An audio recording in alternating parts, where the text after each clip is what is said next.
নমস্কার বন্ধুরা, আমার চ্যানেল ইউনিক হেসেলে আপনাদের সকলকে স্বাগত। আজকে আমি যে আমার রেসিপিটি নিয়ে এসেছি তার নাম ঘরে বানানো ময়দার চষির পায়েস। এর জন্য প্রথমেই নিয়ে নিয়েছি খানিকটা ময়দা। এই ময়দাটাকে জল দিয়ে মেখে একটা ডো করে নেব আমি। এবার দেখুন ডোটি মাখা হয়ে গেছে। এবার ডোয়ের থেকে সামান্য পরিমাণে একটু একটু করে ময়দা উঠিয়ে নিয়ে হাতের সাহায্যে এভাবে করে ঘষে ঘষে খুবই সূক্ষ্ম সূক্ষ্ম করে চষিগুলো আমি কেটে নেব। দেখতে পাচ্ছেন আমি যেভাবে কাটছি।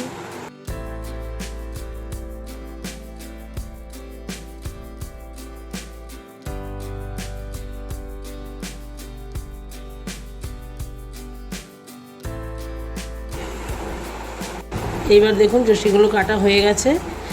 এবার এই চষিগুলো কাটার পর প্রথমে ঘন্টাখানিক শুকিয়ে নেবেন পাখার হাওয়ায়, বা রোদে শুকিয়ে নিতে পারেন।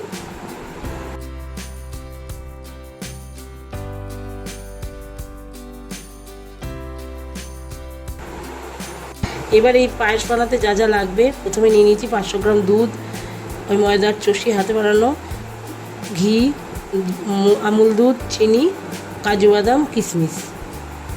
প্রথমে গ্যাস ধরিয়ে দিলাম। এবার দুধটাকে আমি জাল দিয়ে নিচ্ছি। গ্যাস বসিয়ে দুধটাকে একটু জাল দিয়ে নেব।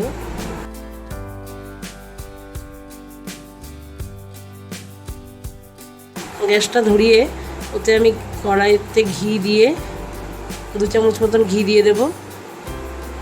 ঘি দেওয়ার পর চষিগুলো ওর মধ্যে দিয়ে আমি ভেজে নেব, একটু লাল লাল করে ভেজে নেব।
এবার দেখুন ওইভাবে ভাজতে ভাজতে চষিগুলো কীরকম লাল লাল কালার হয়ে এসেছে।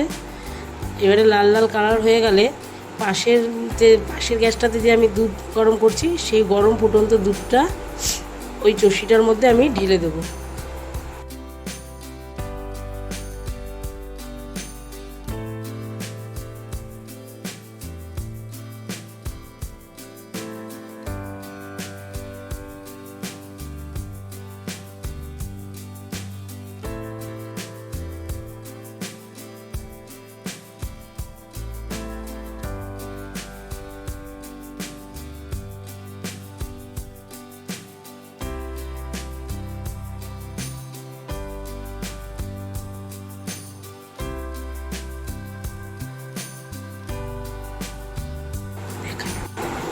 এবারে চষিগুলোর মধ্যে দুধটা ঢেলে দেওয়ার পর মিনিট 15 নাড়তে হবে এবং ফুটতে দিতে হবে। দেখতে হবে যে চষিগুলো সেদ্ধ হয়েছে কিনা। এইভাবে করে মিনিট 15-20 দুধটাকে গ্যাসের ওপর রেখে ফোটাতে হবে।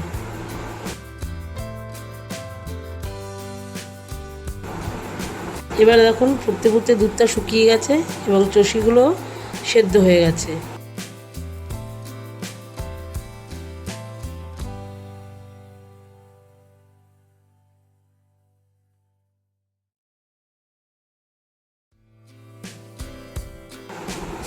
এবার চষিগুলো সেদ্ধ হওয়ার পর তার মধ্যে আমি দিয়ে দেব একে একে চিনি দিয়ে দেব।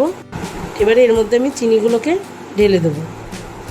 এবার চিনি দিয়েও মিনিট 10 ফোটাতে দিতে হবে।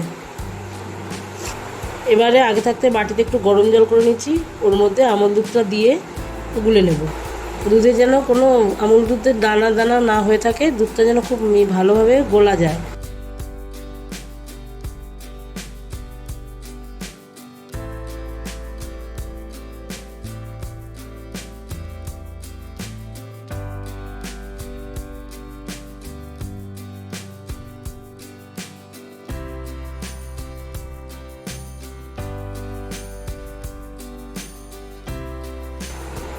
সেইভাবে করে গুলে নিতে হবে দুধটাকে। এবার গুলে নিয়ে এবার আমি পায়েসের মধ্যে দুধটা ঢেলে দিলাম।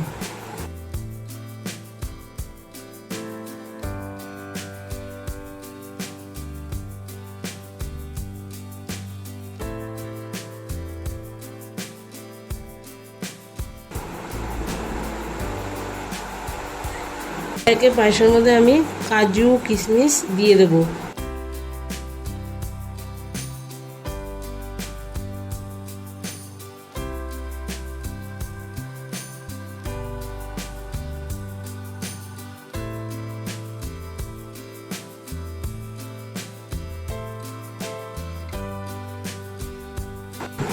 এইভাবে করে 5 মিনিট ফোটার পর যখন দুধটা ভারী হয়ে আসবে, একটু খিরখির থাকবে, তখন রেডি হয়ে যাবে আমার ঘরে বানানো ময়দার চষির পায়েস।